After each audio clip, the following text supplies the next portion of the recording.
सृष्टि में सबसे ज्यादा किसी को दंड दिया जाता है तो आत्महत्या करने वाले को। बहुत निंदा की गई आत्महत्या करने। ये खिलवाड़ नहीं है जो लोग अपने शरीर को नष्ट करने के लिए सोचते हैं।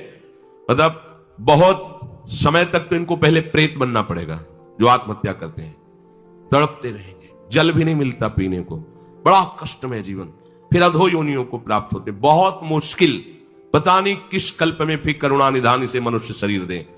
आत्महत्या करने वाले ध्यान से इस बातों को सुने जिनके मन में कभी आत्महत्या के विचार आते हैं। मतलब आप कल्प कल्प के लिए घोर दुख का बीज बो दिए।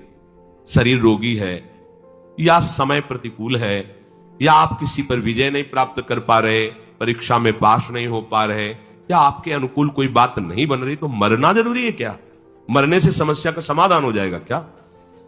हम तो कहते हैं कि अगर तुम्हारे अंदर इतनी ही बात आ गई कि मैं शरीर को नष्ट कर दूंगा, अब जीना नहीं, तो आज से भगवान के लिए जियो। तुम दूसरों की कामना पूर्ण करने वाले बन जाओगे, अपनी कामना। मरने की जरूरत है, मर जाओ इस बात से कि आज से मैं अपना जीवन प्रभु को दिया।